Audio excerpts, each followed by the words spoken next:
Plate নেওয়া হয়ে গেছে, এবার খাওয়া দাওয়ার পালা। Buffet system. তো চলো, প্রথমেই স্টার্ট করলাম দহি বড়া দিয়ে।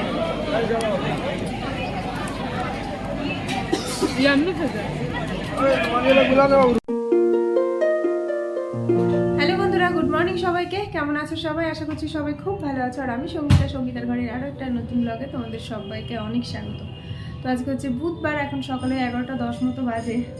সকালবেলা বর্মশাই খেয়ে দিয়ে অফিস চলে গেছে, অনেকটা চাপমুক্ত হওয়া গেছে। কেননা ওই সকালবেলা ঠান্ডার সময় উঠে রান্নাবান্না করে টাইমের মধ্যে সবটা গুছিয়ে দিতে পারাটাও কিন্তু একটা বেশ ভালো মতো চাপের কাজ। তো সেটা হয়ে গেছে। এখন ছেলে আর আমার সংসার, সারাটা দিন ওকে নিয়ে কাটাতে হবে। এখন ধীরে সুস্থে আস্তে আস্তে গাড়ি চললেই হলো, খুব একটা চাপ নেই। আর আজকে কি বলতো, সকাল সকাল উঠে আজকে রান্নাবান্নার খুব একটা তোড়জোড় ছিল না। তো মাছের ঝোল ভাত হয়েছে, একটুখানি সেদ্ধ হয়েছে, ভাজাভুজি হয়েছে, ব্যাস এইটুকু দিয়ে আজকে চালিয়ে নেব।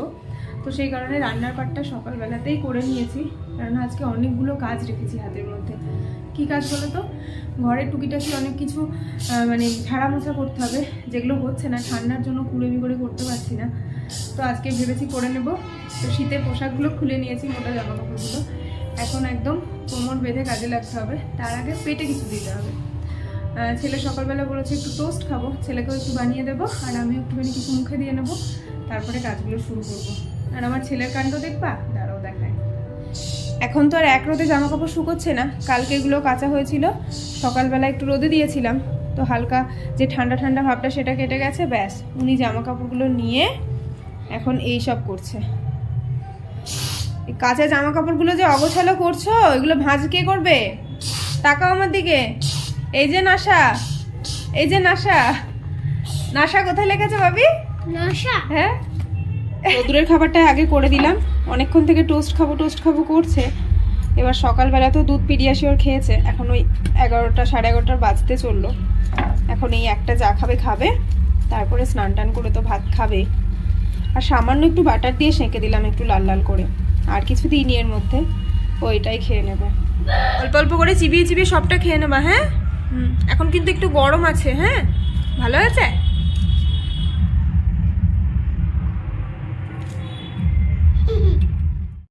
আমাদের হাউসওয়াইফদের কাজের কিন্তু কোনো শেষ নেই। প্রত্যেকের সংসারের কাজ নিজের মতো করে গুছিয়ে করাটা কিন্তু একটা আর্টই বলতে পারো।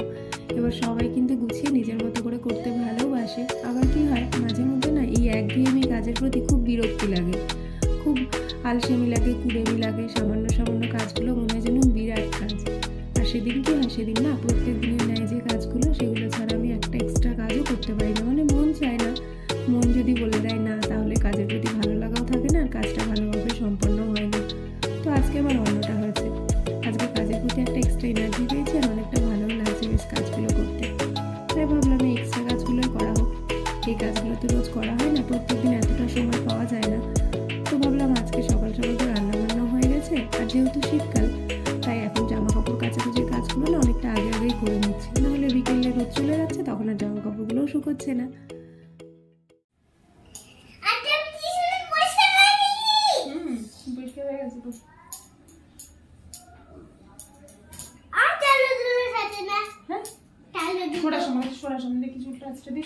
গুড বাই হয়ে যাবে দিয়ে তুমি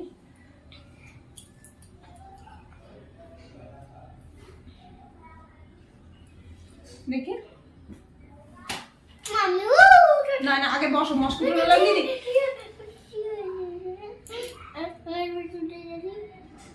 হয়ে গেছে, মস্কিটো রোলারটা দিয়ে দিই। বসো আগে দিয়ে দিই। না লাফালে তো হ্যাঁ দেখবো তো, আগে মস্কিটো রোলারটা দিয়ে নাও। মশা যেন কামড়ায় না, হ্যাঁ ঠিক আছে? তাহলে গোটা হয়ে যাবে তো, কেন হবে? কাজের পর কাজ, আজকে এক্সট্রা অনেকগুলো কাজ করেছি। তো সেই করতে করতে ঘড়ির কাটা এখন 1:30 ঘরে। তো যাক, ফাইনালি আমারও স্নানটা হয়ে গেছে, আর রোদ্দুর মাম্মার জন্য অপেক্ষা করছে। খিদে পেয়ে গেছে বেচারার, অনেকক্ষণ বাথরুমের সামনে গেছে, মা তাড়াতাড়ি আসো। তো কি আর করা যাবে, একটা দুটো দিন তো এরকম হবেই। যেদিন তুমি এক্সট্রা কাজ করতে যাবা, সেদিন তো সময়ের সাথে তাল মেলানো যাবে না। তো যাই হোক, এখন ছেলেটাকে খাইয়ে দিই, তারপরে তোমাদের সাথে আবার পরে কথা হচ্ছে। ডিসেম্বর মাস পড়তে এখন আবার বিকেলবেলা জল দিতে শুরু করেছে। তো এতগুলো বোতল খালি, যেই পাশ থেকে উঠে এসছি, এই দেখো ঘুম চোখ, মা পাশে নেই, ওকে উঠে পড়তে হবে। মা পাশে না থাকলে ঘুমানো যায় না। কেন? তোমার তো এখনো চোখে ঘুম আছে, তুমি ঘুমোলে না কেন? আমার দিকে তাকাও, ঘুমোলে না কেন? শীতে কাঁপছো তুমি, তাও তুমি কাঁথার মধ্যে থেকে বেরিয়ে এলে। এই টাইম কলটার একেবারে পিছনে একটা টবে এই দোপাটি গাছটা লাগানো আছে, দেখো কতটা মাথা চারা দিয়ে উঠেছে, আর একেবারে পুরো চারিদিকে ঝাঁকুমাকু দিয়ে উঠেছে গাছটা। আর প্রত্যেকটা মাথায় মাথায় এই দেখো একটা করে দোপাটি ফুল ফুটেছে, এত ভালো লাগছে। আর কালারটাও কিন্তু খুব সুন্দর হয়েছে। আর তারই পাশে রয়েছে একটা এই ফুল গাছ, এই ফুলটার নাম আমি জানি না, রানী কালারের পাশে এরকম সাদা সাদা ছোট ছোট ফুল। এই দুটো গাছ কিন্তু দেখতে অপূর্ব লাগছে। ইয়ে, আমার বাবি রেডি হয়ে গেছে। আর আমার বাবিকে দেখো কি সুন্দর রাজপুত্রের মতো লাগছে দেখতে। ও না, কোথায় যাব আমরা? বিয়ে বাড়ি। দিয়ে তুমি গিয়ে কি খাবে? লুচি আর শসা। এই দুটো তোমাকে না দেখতে সত্যি সত্যি খুব সুন্দর লাগছে। শুধু শুধু জুতো দুটো পরা বাকি আছে, না হলে বাবি রেডি।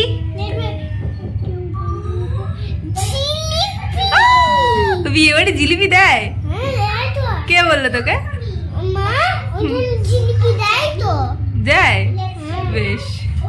আমার রোদ্দুরকে তো আগেই রেডি করে দিয়েছিলাম, তারপরে আমি রেডি হয়ে নিলাম, রোদ্দুরের পাপাও রেডি। তো আমরা এখন যাচ্ছি সন্ধ্যাবেলা বিয়ে বাড়িতে, একদম কাছেই ধর্মশালায়। তো চলো বিয়ে বাড়ির অনুষ্ঠানে যাওয়া যাক। আর আমি এরকমই সেজেছি, একটা শীতকালের বিয়ে বাড়ি, বুঝতেই পারছো, তাই সোয়েটার পরতেই হবে। তো কেমন লাগছে অবশ্যই জানি।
দেখা হয় ব্লগ, মাঝে মাঝে দেখা হয়।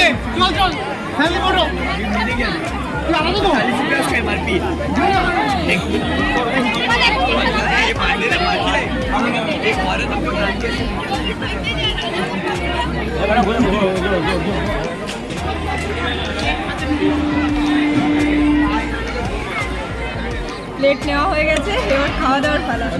Buffet system. তো চলো।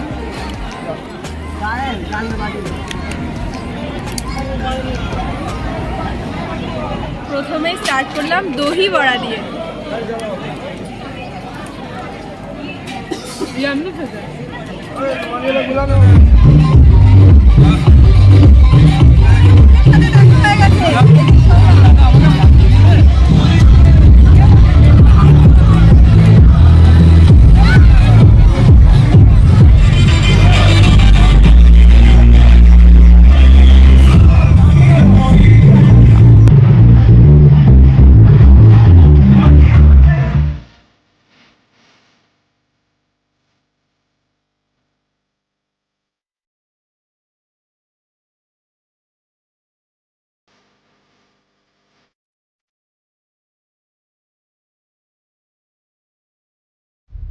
এই সবাই ঘরে ঢুকলাম বিয়ে বাড়ি থেকে। তো সব মিলিয়ে মিশে খুব ভালো লেগেছে, সাজানো গোছানো, ইভেন খাবার দাবার, এমন এমন খাবার দাবার যে খাবারগুলো একেবারে নতুন আমার কাছে। তো সেই সমস্ত খাবারগুলো একটু একটু করে ট্রাই করেছি, বেশ ভালো লেগেছে খেতে, টেস্ট মিলিয়ে মিশিয়ে খুব ভালো লেগেছে। তাই আর কি, চলো আজকে ভিডিওটা এই অবধি রাখছি। ভিডিওটা ভালো লাগলে অবশ্যই একটা লাইক করে দিও। আর তোমরা যারা আমার চ্যানেলে নতুন তারা প্লিজ চ্যানেলটিকে সাবস্ক্রাইব করে আমার সাথে থেকো, আমাকে ভালোবাসো। Good night.